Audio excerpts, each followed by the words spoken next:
Hello.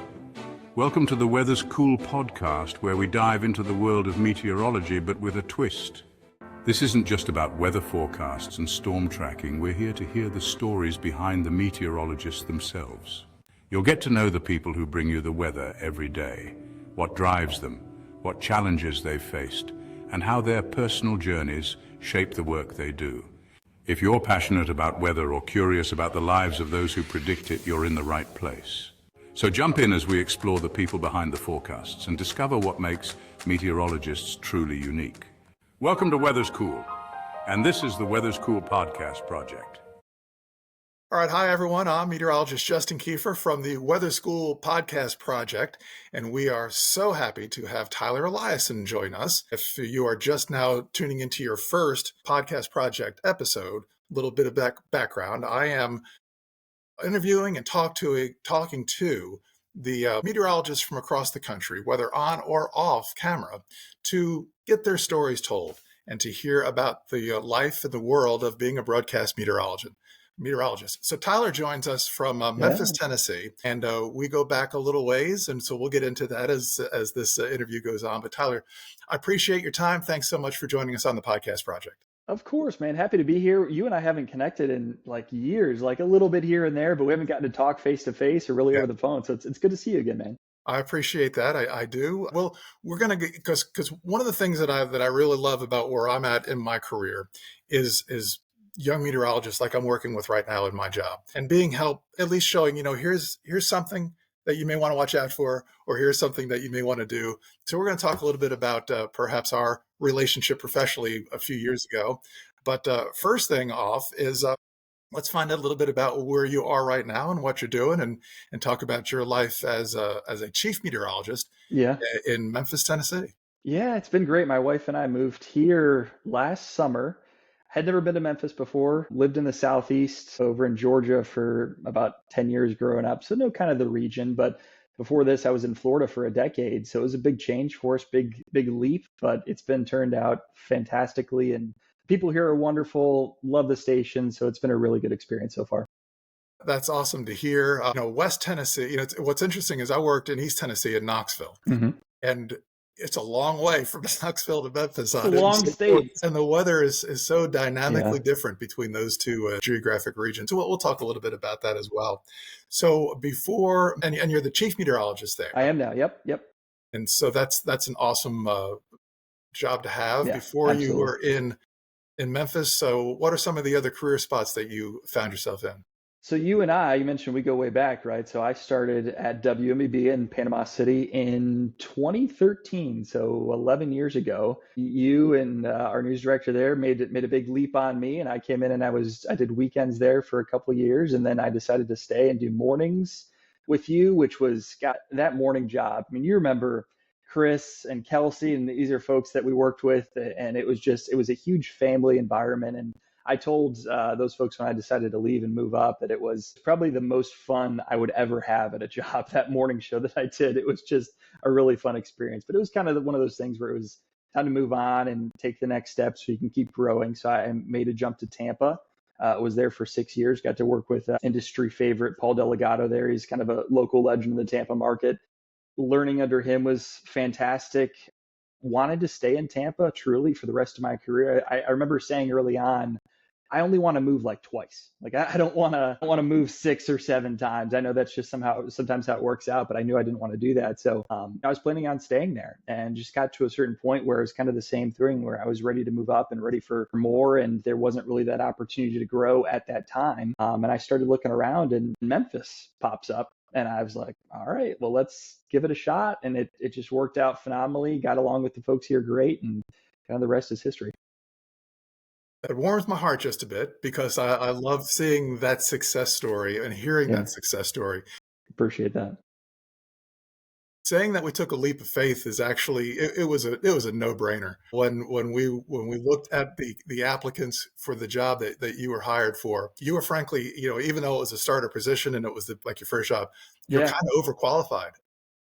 I don't know about that.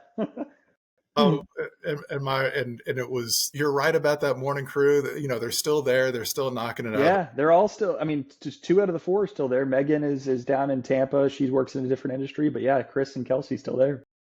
Yeah, and we are referring to the legendary Chris Marchand, who is pretty amazing. I'll tag him in this post when it comes time to post this up, and Kelsey, who's taken on such a great leadership role there Yeah. at that station. MBB is on the coast on the Gulf of Mexico in the Florida Panhandle, and Tampa also on the Right. Gulf Coast. And so for that time frame, for when you were in Panama City and you were in Tampa, for a while, tropical weather was quite quiet. Yeah. And Yeah. then things began to pick back up, I guess, just prior to you leaving to come to go to Right. Memphis. And it's been obviously a very active year this year. We'll just sort of get into a little bit of recollection of challenges. What do you recall, like in the Tampa area? Because I know that you had several hurricanes that you had to deal with while you were working at Fox in Tampa. What do you recall, like challenge wise, or perhaps, because I know while we were in Panama City, nothing really happened, Right. Yeah. quotes around it. So Yeah. then all of a sudden there are some big storms that you've got to really put your eye on and forecast. How did you find that as a meteorologist and personally with your family there?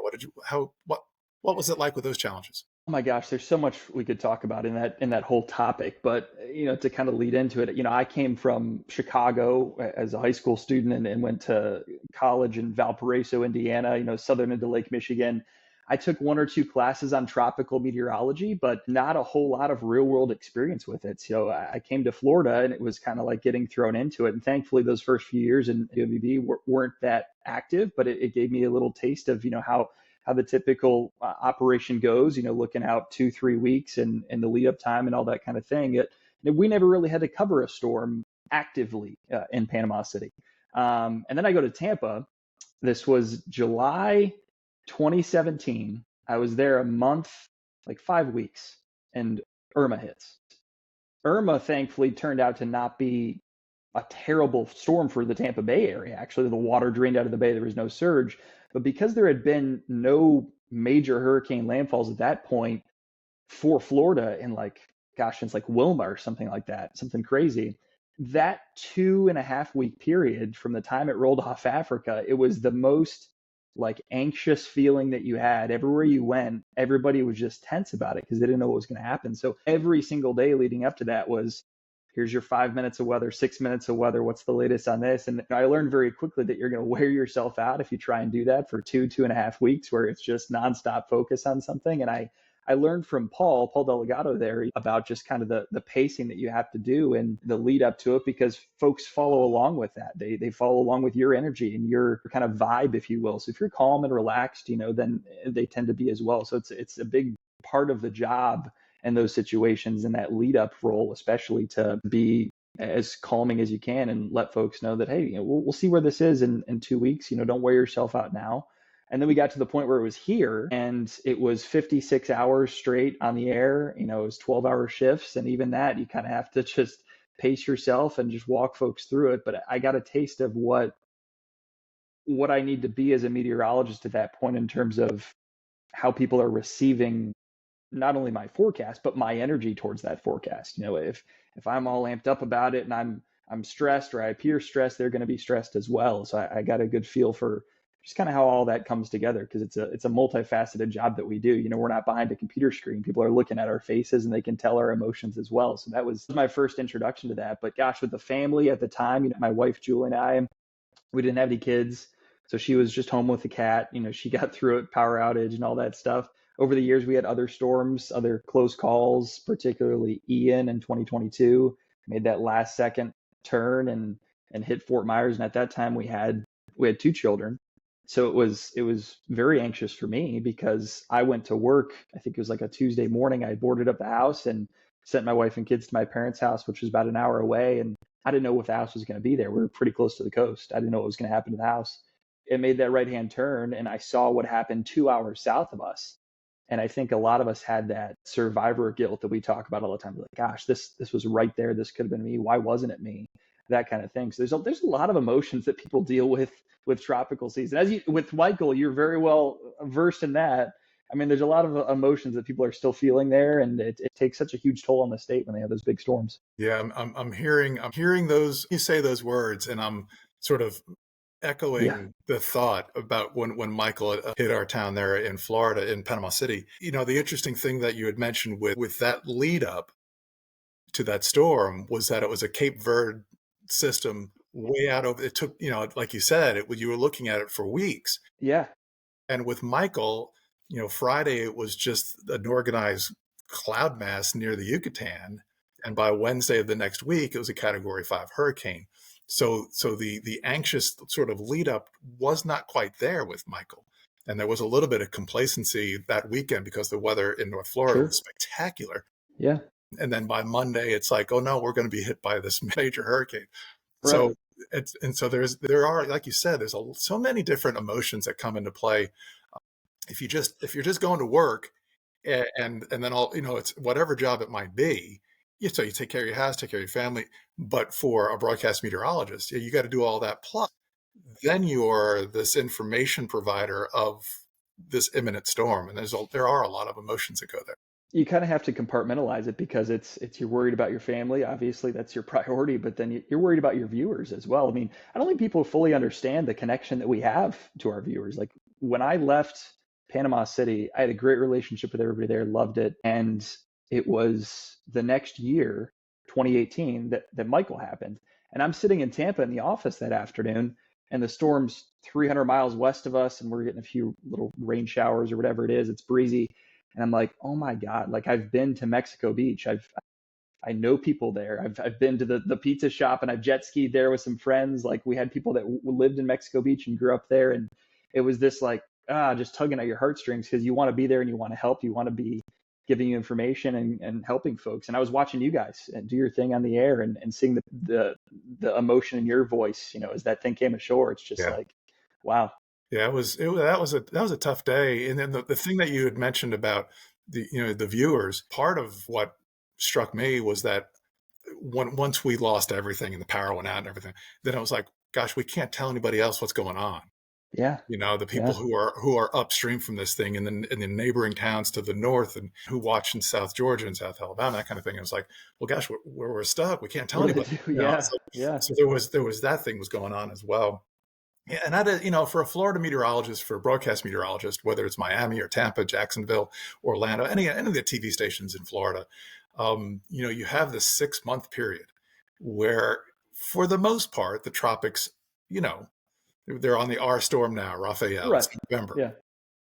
so there might be 10 times where you have to get this nervous feeling of here comes another storm. Mostly it's not, but for 6 months out of the year, for broadcast meteorologists, it's like every day you wake up and you go, okay, what's now? Yeah, I remember waking up every morning and just looking at NHC and seeing what was popping up because there were times where we had a tropical storm form. I was working a Sunday night and there was a little swirl like 100 miles west of Tampa Bay. I can't remember the name they ended up giving it. But I go to bed Sunday night and I'm like, it doesn't really look like anything. We'll get some breezy conditions and wind Monday morning. And I wake up Monday morning and they're like, we're going to call it tropical storm, blah, blah, blah. And I was like, where did this come, like the anxiety of like, am I making the wrong call in this one little thing? And it's a lot for tropical I season there. remember that. I remember Yeah. that storm, and I forget what the name was, but all of a sudden they tagged it and they named it. Wait a minute, Where did this come from? I remember that.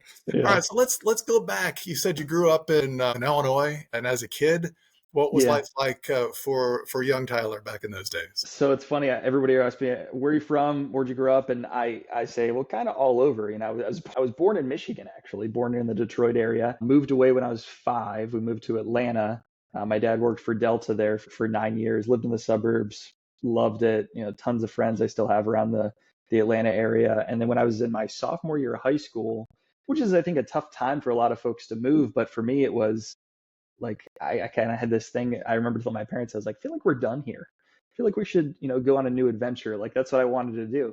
And my brother at the time had lived in Chicago. He was older than me. He was, I don't know, 28 at the time, something like that. So let's go to Chicago. So my dad started looking for jobs and he found a job in downtown Chicago. So I went from the suburbs of Atlanta to living in a condo in downtown Chicago and going to high school there. It was a complete change of pace from what I was used to. I took the L train to high school every day, rode buses. It was a unique experience, but one that is a very fond memory for me of doing all that, because you get to grow up really quickly in that type of situation where you're in the real world. You're walking through the city streets by yourself, and you're doing everything you do as a college kid or as a young adult. So that was unique. And then it came time for college, and I remember not knowing what I wanted to study. I was like, oh, I'll just go study business or something, like just the generic. Not that business is bad. I didn't know what else I wanted to do. So at the time, I was pretty serious about college soccer as well. So I kind of tried to marry up the two and see what in the area. I wanted to stay close to home, what kind of matched up with that. And I found Valpo. And when I was looking into what major I wanted to do, my dad said, hey, why don't you study like meteorology or something? There was a book that came out. I don't know what it was. Maybe Ginger Z. She works for ABC. Maybe she wrote something. She was working in Chicago at the time. I forget what it was, but he saw Valpo and weather and all this stuff. And I said, you can study meteorology? And I was like 18 years old. I had no idea, because I loved weather growing up. I always loved watching the Weather Channel in the 90s, those typical things, but I didn't know that you could just study it in college and make a career out of it. So I was like, yeah, I'm gonna do that. And Valpo had a really small, kind of close knit program, which I liked as well. You didn't feel lost in the weeds kind of thing. It was 12 people in my graduating class of meteorologists, so it all just kind of worked out well. I got to play college soccer there and study meteorology, and the rest was history. Oh, that's cool. So Yeah. there was no, because everybody I've talked to so far, well, not everybody, but a lot of people when I've talked to, there's a sort of a seminal weather event that goes, yeah, this is it, whether it's the storm of the Yeah. century, or if it's Superstorm Sandy, or if it's the blizzard of 78, goes, oh, I'm going to study the weather. But Right. for you, was there something like that, or you were just kind of always just interested in it, and then all of a sudden it opened up at Valparaiso? A lot of people have asked me about that, and I can't think to any one particular event where I was like, this is it. It clicks. It was always just kind of like, I liked the excitement of weather. I liked the excitement of changing weather. And there was something about particularly the TV side of things where I got to be the line of communication to people. It was like we have meteorologists working in tons of different fields, the energy sector, NWS and the military. And at the end of the day, we're all making forecasts, but most of us aren't having that one-on-one connection with the community. You're behind a computer screen a lot, or you're doing it for energy traders or something like that. And I really liked that connection to the public. I liked that conversation. So it all just kind of came together, and I wanted to do TV. That's cool. And Yeah. being able to be a collegiate athlete as well as take on the challenges of a meteorology Yeah. degree, there's a little bit to say for that, because your time is not No. unlimited as a college athlete as well as study time. So how did you find a balance there through college? I think it was great because it just kind of set me up for how to time manage the rest of my life. And I got up at 5 a.m. every day. We went to soccer practice. I was done by 7:30, 8 o'clock. You go straight to class.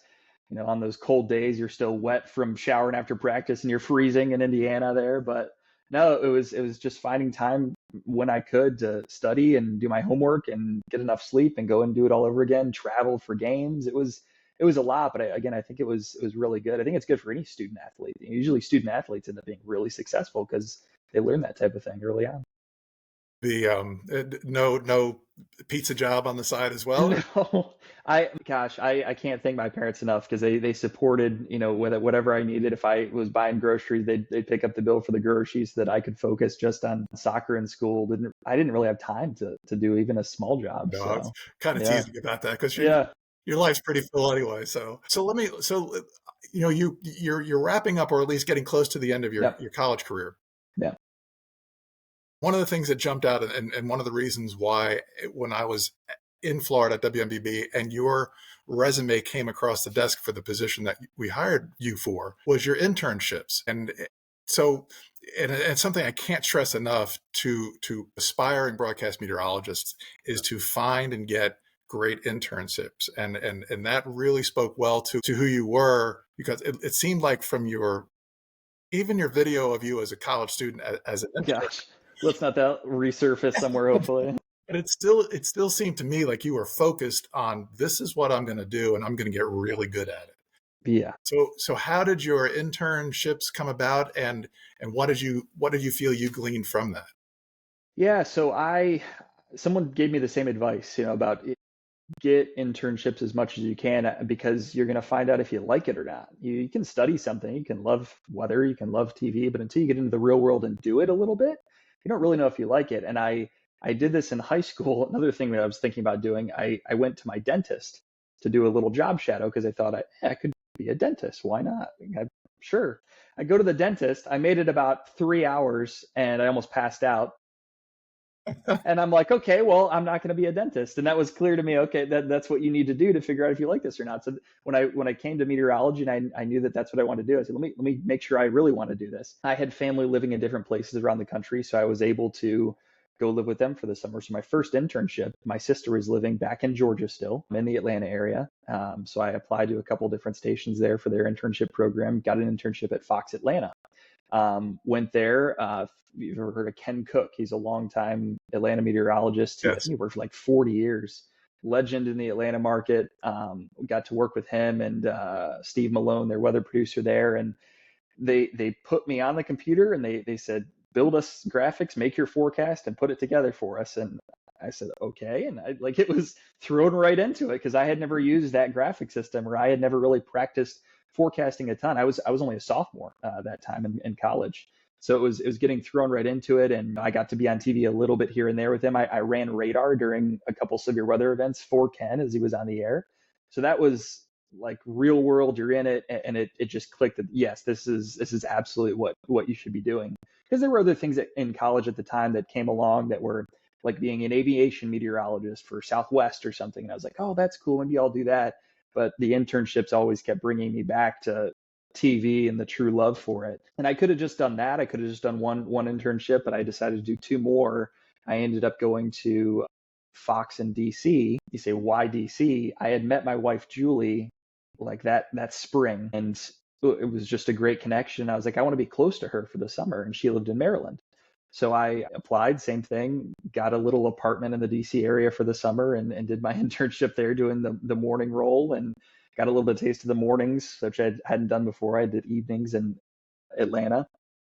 So that was a phenomenal experience. And then I did WGN with Tom Skilling in the Chicago area, my last spring semester of my junior year, I believe. So yeah, three internships in total, and every one kind of taught me something a little bit different because you're different people. Everybody has different ways of doing things, and I still take, I think, some of the things that I learned in those internships to what I do today. Just like I take from learning from you and learning from Paul, I had great chiefs that I got to work for, and I try and take every meteorologist that I work with and, oh, I really like how they did that and kind of apply it into my own presentation. Yeah, a lot of times when you're at work in your career field, you don't get to spend a lot of time working together.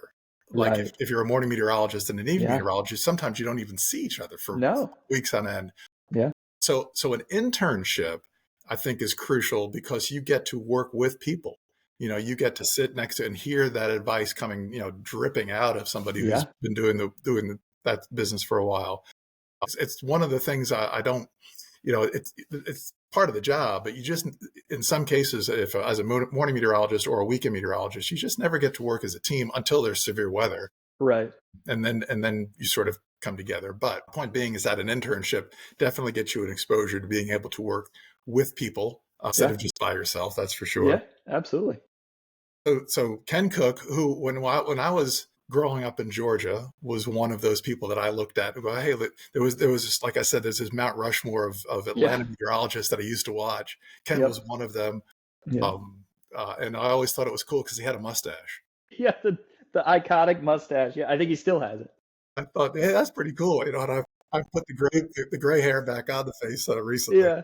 And I still talk to those guys. Like I'll text them once in a while because they'll hear, oh, you guys had a baby, congratulations. Oh, you're moving to Memphis. We're all still connected. TV is small like that, even from the internship days. That's awesome, awesome. Yeah. And I forgot. I want to circle back to something. What Yeah. Yeah. was what was your soccer position? What position did you play? I was a goalie in college, but I Okay. grew up not playing goalie. Like I switched to playing goalie like my sophomore year of high school. Like it was a very interesting. I forget why that happened, but it did. And yeah, I was a goalie. For some reason, I thought that you were like a midfielder or a striker or something like that. Did not, and we worked together. Yeah, I know. I did it all. That's cool. Yeah. My oldest son is a huge soccer fan, loves Premier League soccer. I remember that. I remember that. That's cool, man. He unfortunately has been a Chelsea fan, and the last few years have left him somewhat empty on that side. Rough. So as we think about your sort of the education part and then the intern part, and then you're stepping out to, okay, I've got to go apply for the job. This is what I got to do. Where are you after graduation before you start? Because I don't believe it was immediately after you graduated college. How was that process for you? Because I think that's something you don't just come out and get a job. So how did that work out for you? It's a very stressful time for anybody, especially going into TV, I think, because when you're working in the corporate world or you're doing finance, typically those jobs are easy for college graduates to come across for the most part. But in TV, there's a lot of rejection. I had classmates that sent out 160-ish applications and heard back from one. And it's just like, gosh, this is like, and you're doing that every day. You see it. We'd go to these sites. I think it was like tvjobs.net or something at the time. And there's these jobs that get posted and you're like, oh yeah, mornings in market 20. I'm going to apply to that because you're so confident in what you can do. And none of them call you back. And then there's jobs that you think you're overqualified for and they don't call you back. And I think I sent out 48 or so applications, and there was like DVDs still. Now it's like a link. At that time, I think it was still DVDs, maybe a few links here and there. But so that's a lot of mail, a lot of scanning new discs and all that type of stuff. But it was like April, like mid-April. Graduation was coming up in about a month, and I heard from a job in Sioux Falls, South Dakota, and seemed like a great place. I was thinking, sure, yeah, I don't have anything else. I guess I'm gonna end up in Sioux Falls. And I sent a job application to Panama City like the next day. And Heather, our news director at the time, emails me like that afternoon. And I'm like, oh, this is cool. Panama City, Florida. Sounds great. So I write her back. We do a little interview. And the difference, and I remember this, like, and I still kind of think about this when I'm looking at jobs now and when I have in the past. Sioux Falls was like, all right, here, come on out. You're hired. Didn't ever meet me in person, or really it was like one interview. It was quick, it was done. And you guys wanted to fly me down. And I was like, I'm a 22-year-old kid. I have no experience in the real world other than my internships, and you're flying me down for a weekend job. Yeah, let's go. So I fly down, and it was that investment in me, that kind of feeling like they want me, that kind of put me over the edge for you guys. And yeah, I just jumped all in on Panama City. And I remember moving down there. I literally just had my car, like a little 4-door sedan with like a little row of like clothes in the back. And then like it wasn't even the full car. I had like nothing.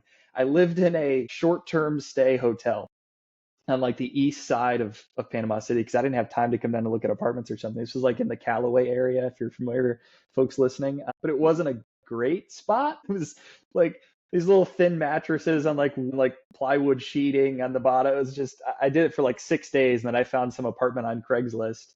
But it's a journey, man, for people that are just starting out. And I still hear about the stories that people are going through. It's just like you get out of those small markets, you make that first job, and then for the most part you're off and running. But it can be really tough in those first few years and filled with uncertainty and self-doubt and all that kind of stuff as you kind of find your way. One thing I remember as you began there, and you went from the first position to the morning position, but what was always very impressive to me watching you as that employee was how, I think, focused and dedicated you were. And this may have been Chris and Kelsey pulling you along, but you jumped into becoming part of the community, fabric of the community. You were running races, charity races, or you were going to events, and I saw that. It really stuck out in my memory bank. And at the time, like very few young hires do that, to invest their time into some place where they think, I may not be living here, very long. Yeah. But I saw that in you. And I know that the job lends itself to that because there's a lot of things that we show up for in that regard. But for you, it seemed like it was important that you did that. Am I misreading that? No, absolutely. And I don't know if it was me consciously or subconsciously do it. I wanted to be received by our viewers, right? And I think the best way to do that is to get out and get to know them. And it wasn't always intentional for me to like, oh, I'm going to go do that race because it's a big one on Saturday. It wasn't any of that. It was just like I wanted to be a part of where I was working. I didn't know how long I was going to be there.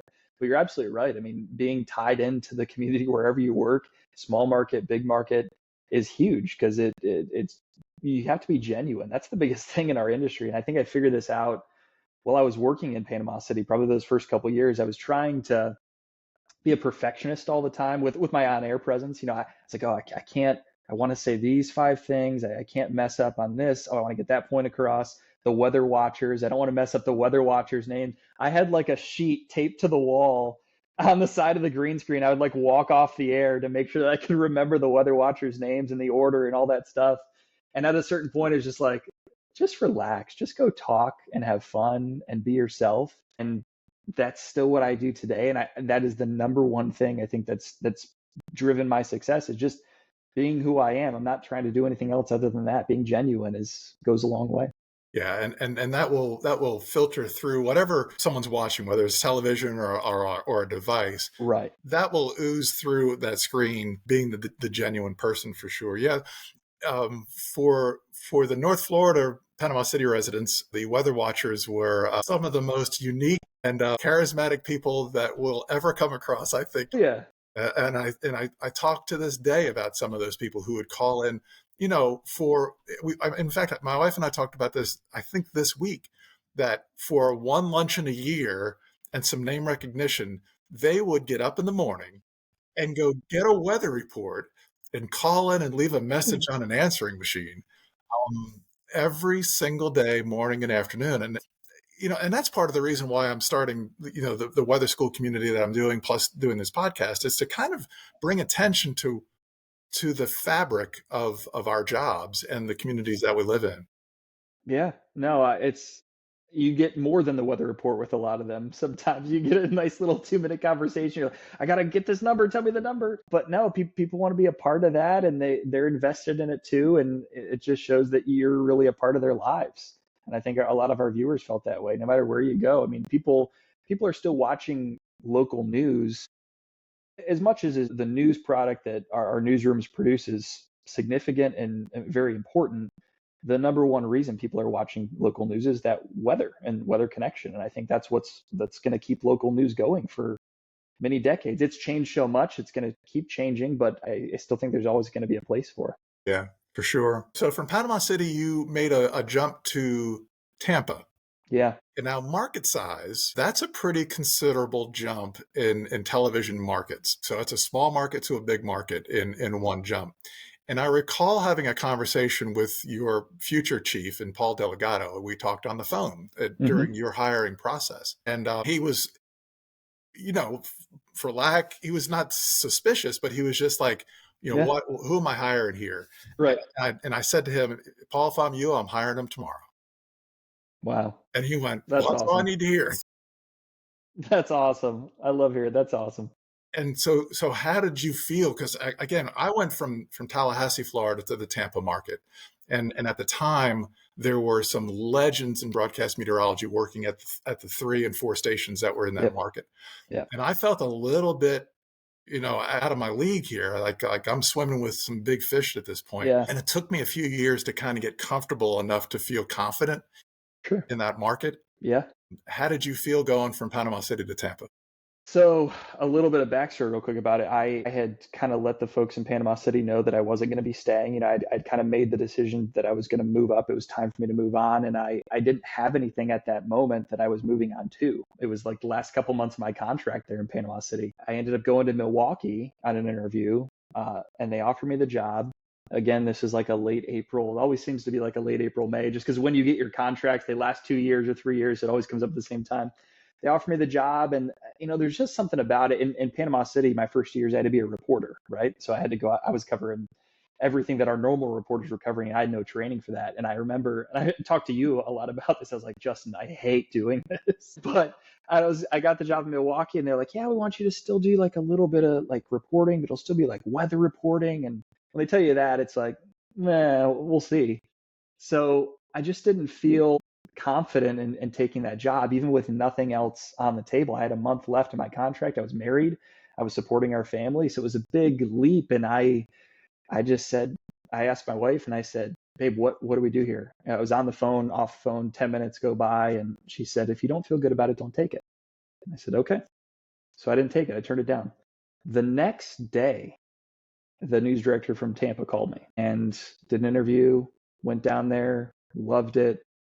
Obviously, it was a big jump, like you said, and I was all in. I love the station. They had the weather market down there is so competitive. Everybody's got their own radar. I mean, we had a weather office that was the size of our studio in Panama City. It was that big just for the weather folks. So it was a lot of like, wow, oh my gosh, like this is big time now. And there's that intimidation factor, like you're saying. And it took, I don't know, 6 months to just kind of settle into that and remind yourself that you are good enough. There's a reason that you're there. There's a reason they hired you.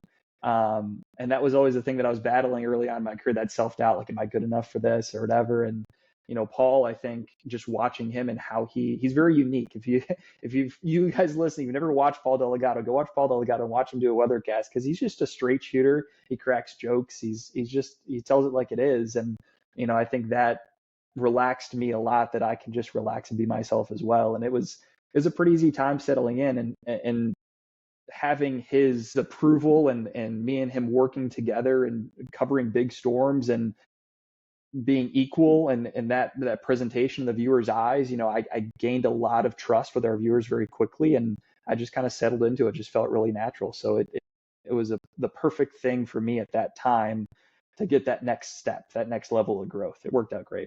It's awesome. Yeah, the Tampa, like you said, the Tampa is a unique weather market, because most years up until maybe the last few with the hurricane seasons, it's fairly, not mundane's not the word. It can be. But when I was there, worked for 3 years in the Tampa market, the most significant weather event, there was two. One was a storm that eventually produced a tornado that hit central Florida over toward the Orlando area. So the storm went right over Tampa Bay, but it was not producing a tornado at the time. But then it touched down, and it was in Polk and I believe Osceola and Orange County to the east. And that was a big deal, because there was it hit a manufactured home community, and there was a lot of loss of life. But really, the most important weather event while I was there in 3 years was a freeze that happened. I believe it was just prior to the strawberry crops coming out. And we were doing live shots from the strawberry fields in Hillsborough County. They're spraying them down. The temperature was going to go down to 27 degrees, and there was just a certain threshold. Any colder than that, they were going to lose their crops. And the strawberry crop, of Hillsborough County and throughout that area, it pushes strawberries everywhere across the country. And that truly was. Now, again, there weren't many hurricanes that we had to deal with in 3 years. And I would just recall that was the biggest weather story we had to work on, was this freeze. And then subsequent to that, after leaving and moving up to the New England, the weather patterns have changed, and now the hurricanes are the thing. But having your own radar and the other stations as well, it's such a weather intense market. But then there are days upon days upon days when the weather doesn't change. How do you find? Well, that's the question I want to ask. When it's like that, from your perspective, what do you sort of do to make it different for a viewer? Yeah, that was always a big struggle, because it was a very 50-50 type year. We had a dry season that went from November to like early May, where there'd be 2 months in a row where it didn't rain at all. And you start talking about drought and fires in April and March and all those types of things. And then you get into the summertime, and it's rain every day, and it's literally just radar for 2.5 minutes. And then here's the 7th day, because that's what people wanted to know at that time, which I loved. I love the boundary collisions, the sea breeze. Everybody there knows the east wind, west wind, what that does to the timing and all those types of things. But it was very tough when you got into that season where all of a sudden your 2 minutes of radar is gone, your dry season. And I remember building graphics for Paul, a countdown to the next like 5 holidays. Like it was like, it's only 10 days to Halloween, and then the Super Bowl's this date, and then opening day is 4 months from now. Like it was just, what can we do to fill time when it's literally 70 and sunny for 2 weeks? It was tough. I mean, that's I think where a lot of your personality and just having fun with it comes in, and your anchor crosstalk, and sometimes it is just it's dry and sunny again, Tyler. What else is new? And I'm like, yeah, I can just go home. See you guys later. Like, it's just, you have to just find ways to get through it because you still have 4 minutes to talk, and you lose all that time about rain. But it was fun. It's just it was a very different season to season type deal compared to here in Memphis where you have weather year round. You might go a couple weeks without rain, but there's severe weather almost any time of year. Yeah, so that's going to bring me to our next point in the conversation. You've come to a juncture in Tampa, and are you seeking opportunity to become a chief at a station, or did this just pop up and you went, you know what, I'm going to investigate? How did it transpire to go Yeah. from where you were in Tampa to Memphis? So the stakes for me felt a lot higher because I had 2 kids at the time, and again, you're supporting a family, and it's like I can't say I'm leaving and have nothing else and then I don't have a paycheck. So that was very real to me at that point compared to when I was younger. And yeah, I could figure it out. So it's that spring, contracts coming up in June or July, something like that. And it's funny because I think back to Julie, my wife, it was her again, because I was committed to staying there for forever. I would have stayed the rest of my career, and eventually Paul would have retired, and that's kind of what I wanted to do. And Julie said, "Well, just start sending out some applications. You have 6 months, just figure it out." And I'm like, all right. So I put together a tape. I hadn't done that in 6 or 7 years at that point. Put together a tape, start sending it out. There's really nothing that's going on. There was like something in Vegas that was a job. There was, I don't even remember. There were 2 or 3 opportunities, but nothing that I was willing to leave for. And then we get to crunch time. It was, again, late April, and a job pops up for Memphis. 2 jobs, actually. And they both reach out to me, and they're both chief jobs. And it's like, gosh, do I want to stay here and wait and see what happens? Or do I want to go somewhere where they want me now and they believe in me, that type of thing, like when I came to Panama City, where it's like, where am I wanted? You know what I mean? So I interviewed for both and I got offers from both. And I had to decide between 2 stations in Memphis. I chose WRIG, obviously, #1 station in town. What struck me the most was they had their chief, Tim Simpson. I don't know if you know his name, but he had been here 35 years. And then they had kind of like a secondary chief in Jim Jaggers, who had also been in the market for 40 years. It was kind of a dual chief type thing. And they were both retiring. So it was like, we got to fill 2 positions effectively. And I'm 32 years old at the time. I had a lot of experience, sure, but still a young guy, and had a great interview. They flew me up. 2 days later, I get a call. We want you to be our next chief meteorologist. Here's a 5-year contract. And I was just like I'm a believer, and I was like, God, like for a station to go all in on me to replace a huge personality in the market. It was a big risk on their part, not a risk, but they were taking a leap, and they were all in on me. And I said, that's the place where I want to be. So I decided to leave Tampa and come up here, and it's been fantastic. Obviously there's always struggles when you go to a new job and a new place, and you're working with different people and figuring out the way things are going to go. And of course, I'm a chief, so I want to do things a certain way and set new standards for my team now. And figuring all that out takes a little bit, but I've been here 14 months now, and it's just been fantastic. We're #1 in the ratings, #1 in the market. We've got a great following, great viewership, and we've already got that trust in our viewers. And we've had a lot of change, not just me. We've hired 2 other members of the staff actually left. So we're down. There's only 1 original member of the staff here for weather terms since I started. 3 other people are brand new. So there's been a lot of change, and we've kind of worked through that, but viewers seem to be receptive of it, and it's been good.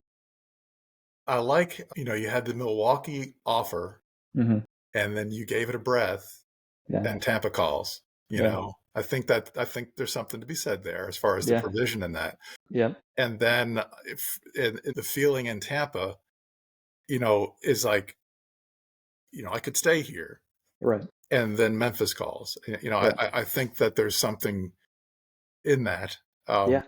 Pivotal time, because it goes back to, like, if I had gone to Sioux Falls instead of Panama City, what trajectory does that put me on? Maybe I don't end up in Florida at all. Maybe I end up in small markets the rest of my career. And if I go to Milwaukee, what does that do? So it's just interesting to look back on that and say, gosh, that was a really pivotal point in decision making there.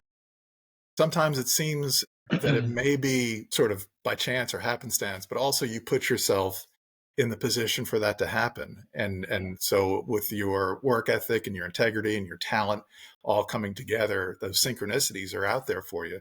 Yeah, I think appreciate that's that. awesome. And Yeah, then, now you've got 30 years to work this out in Memphis. exactly. Like be here the next few decades. Yep. So what's the weather like in Memphis I know obviously compared to Tampa, it's different because Yeah.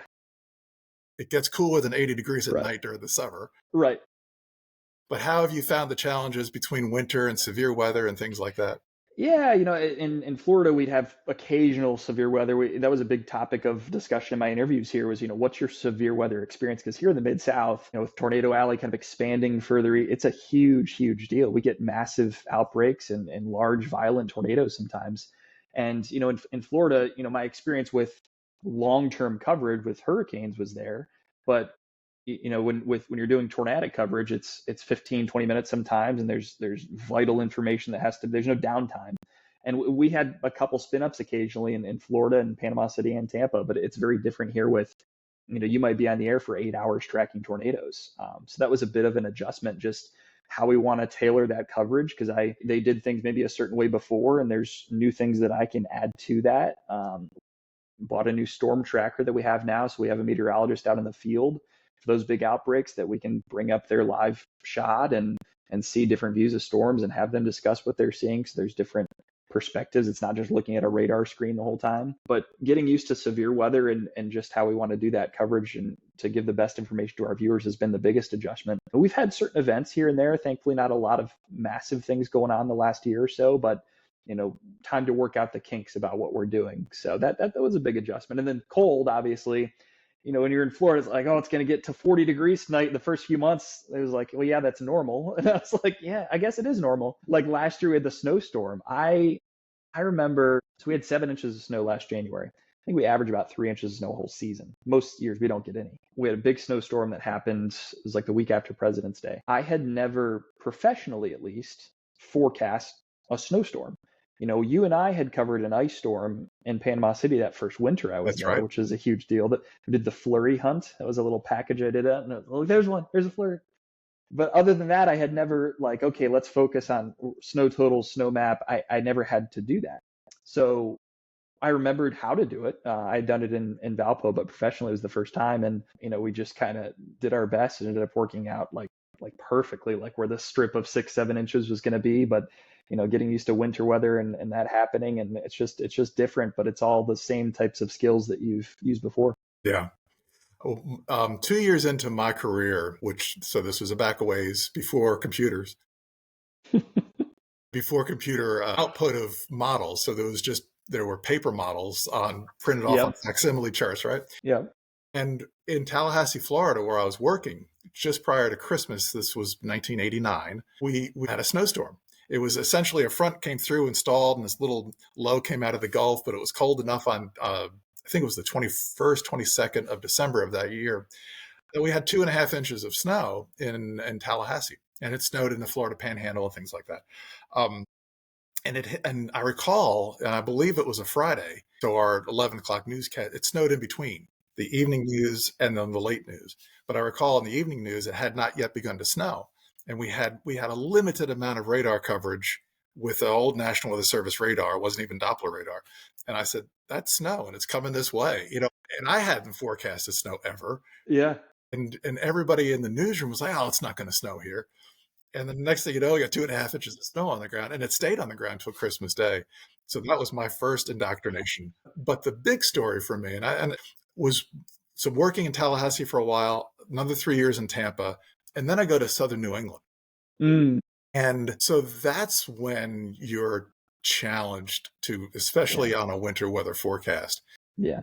to find the freezing lines, to find where the air's lifting and all sorts of things that I really hadn't even had to look at for, nearly 13, 14 years. Yeah. Certainly you look at it sort of on the edge when other snowstorms are hitting, but to forecast it and then go on the air and go, we're going to get 12 inches of snow tomorrow. It's Right. like, that's a thin limb to set that on. Yeah. But I'm sure Yeah. that the folks in the Mid-South there in Memphis, you're on the air and you're saying, this is what I think. And then for it to come through, that really helps to build some of that rapport that you were talking about.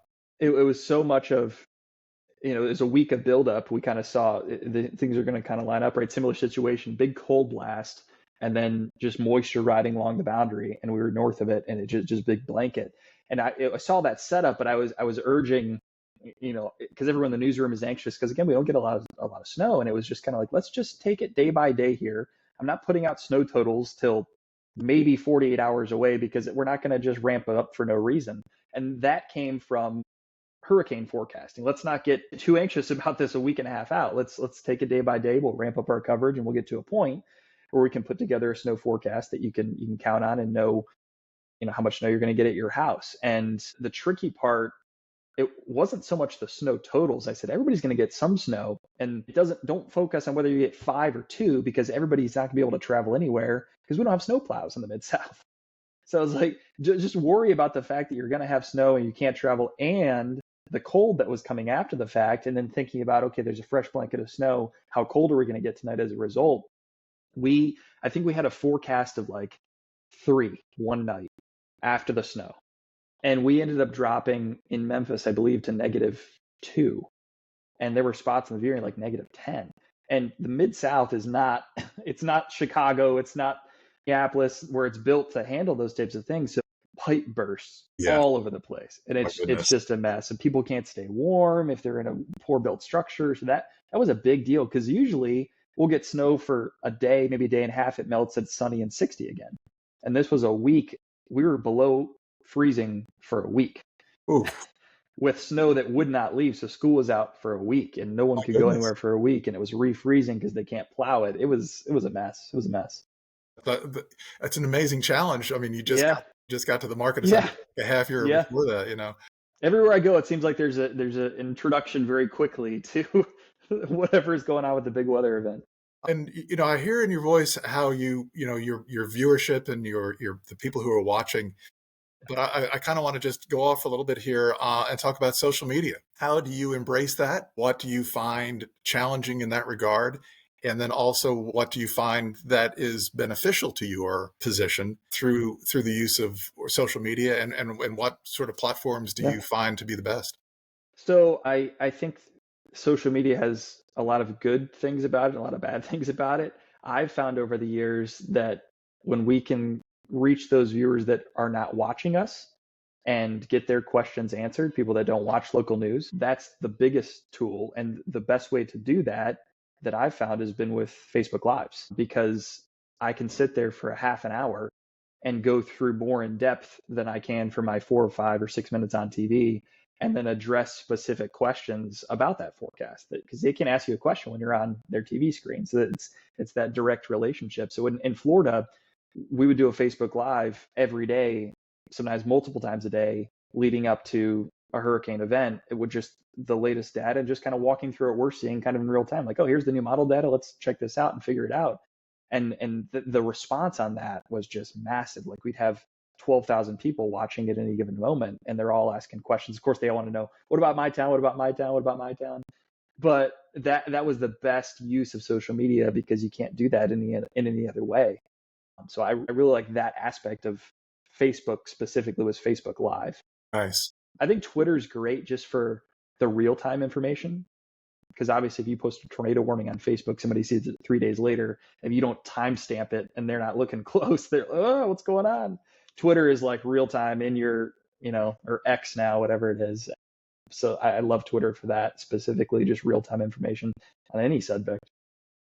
I like what you said about the practice of doing the Facebook Live leading up to an event, right? Because obviously, if you're in an event, you're on air and you're broadcasting, and you can't come back and like stop in the middle of that and do another Facebook Live. But you certainly can draw some connection to the members of your community through Facebook. Because like you said, let's face it, they're not watching television like they used to. They're not consuming that product, but they are scrolling Facebook like they used to. So yeah. And they'll bring up things that we're not thinking about either. Like, it was like, oh, what about the big concert or fair that I'm like, oh yeah, that is going on. Let's talk about. I'll mention that on TV too. Like, it's helpful for us, not just for our viewers. So it works out both ways. That's great. Yeah. So a couple of just off the wall questions that have popped in my head. Again, as a podcast interviewer, I'm not structured very well. I think you're fantastic. Let's think this is going to be off the wall. Perhaps the most challenge or low point or blooper flub, something that came up at one point, but not necessarily in the negative, but that you turned it into a positive, either, on air in your job, anything that comes to mind, like, well, Man, I really messed this up, but you know what? I'm going to turn it into a positive, anything like that. I can't think of anything off the top of my head in terms of like I turned it into a positive, but I I remember in Panama City once. Remember the Larry Perry like law call show? Yeah. So Yeah. there was a show after the 10 o'clock news on Sunday nights where it was lawyers came in and people could call in on their phone and ask lawyers questions. So they were all getting ready for their show. I was doing the last weather hit of the night, and I was showing pictures of the sunset.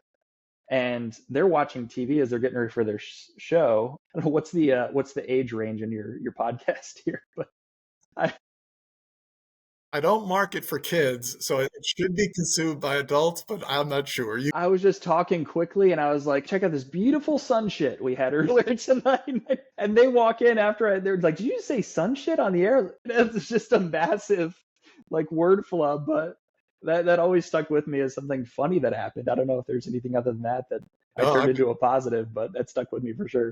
but here's the positive. You won't say it again. That's right. Make sure I always emphasize sunset. Yeah. So where does Tyler and the family go from here? I know you're plugged in and you're locked in really to the Mid-South and Memphis. Is this look to be your home now? You never know where the TV business is going to take you, but Mid-South has definitely grown on me over the last year. It was tough for us to adjust because we didn't know anybody here. I've no I still don't. I don't have family here or anything like that. And having young children, that was a big. My parents lived out 45 minutes away from us in Tampa. We had Julie's brother-in-law there, so we had a lot of close family connections, a lot of good friends at work. So it was a big leap to leave there, as we talked about. So coming here, it was just like tough for a few months. It just kind of like, what do we do? Where do we go? We don't know anybody. But that's changed, and people have been very, very warm and welcoming. New friends that you meet. It's been really good. So I could definitely see myself staying here for a long time. I don't know if that's 10 years, 15 years, 5 years, who knows, or even the rest of my career. But definitely building something here, building a great relationship with our viewers, and building my brand, I guess you could say. It's been really good. And you the Bass Pro Shop there on Mud Island, is that where? Yeah. I saw a meme the other day, it made me laugh. It was a picture of the pyramids in Egypt. They said they had multiple Bass Pro Shops. Awesome. Well, look, I don't want to take up a lot of your day there. No, but I appreciate we're coming up on an hour here. It seems like it's only been 10 minutes. I know. And it's been too long since we caught up, and I appreciate you jumping on the podcast today. Absolutely. So with that said, the legacy, it seems like that I want to make sure that people hear about you is putting yourself in the unique position to line up with your time and your talent and your opportunity. It may not necessarily go where you want it to go, but I think it necessarily goes where you're supposed to go. And I think right now you're supposed to be where you are.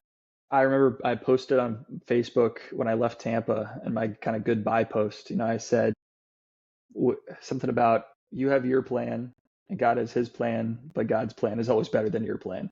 And it's true. I never saw this coming in this area, and being a chief here, and it's such an important market and such an important job, but that's what my plan was, and it worked out. So yeah, you never know. Just trust, and it'll work out in the end. That's an awesome point. I think we're gonna end it right there and leave it with that note, because I think that is dynamic and on point.